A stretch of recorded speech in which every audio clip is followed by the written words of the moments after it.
I'm Sebastian Gomes with Father Tom Rosica, and we're here on location at the National Shrine of Our Lady of Aparecida in Brazil. This is a very important place for the Catholic Church in Latin America and the Caribbean, not only because of its history, but because of the role it's playing in charting a path for the future of Catholicism on this continent and around the world.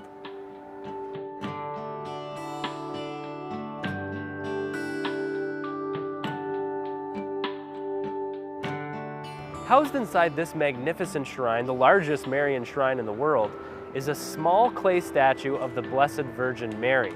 It was discovered by 3 fishermen in the early 18th century.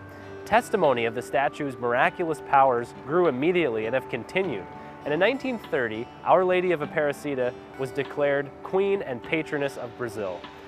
Today, the Catholic community around Aparecida is thriving, and about 10 million people come here every year on pilgrimage.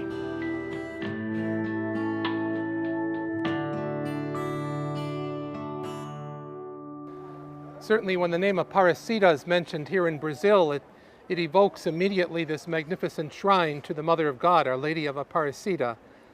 But in the greater world, in the world around us and in the Church, Aparecida also refers to something else.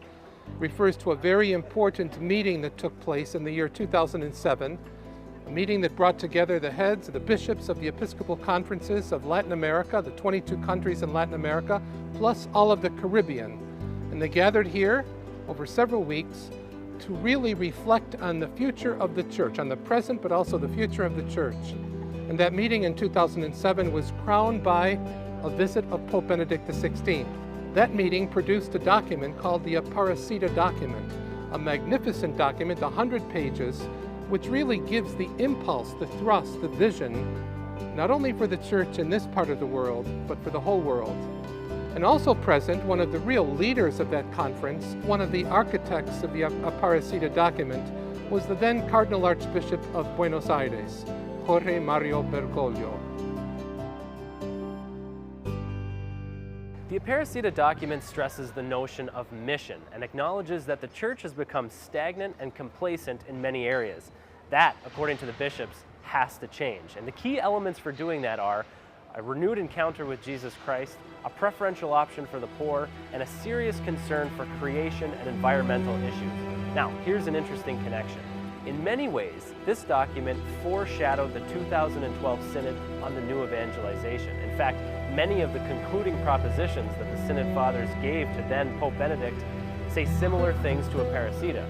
On top of that, with the election of Pope Francis, the pastoral strategy of Aparecida has been adopted on the universal level, and that has been turning many, many heads. And so we can ask ourselves, what's the significance of Aparecida in the context of World Youth Day? And an even deeper question, what is the importance of the Aparecida Document in the teachings of Pope Francis that will certainly be given here in Brazil during World Youth Day? We can go back and look at that document, and now, through retrospection and perhaps through the lenses of providence, we see how the great lines and the major themes of the pontificate of Pope Francis were already found in the Aparecida Document. And he was one of the authors, a humble author of that document.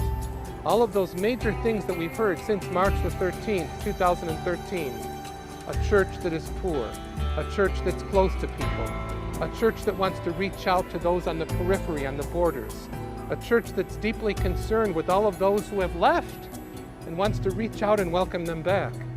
A church that has a strong place for piety, for devotion, for prayer, for love of Jesus. A church that wants to make sense to the world today.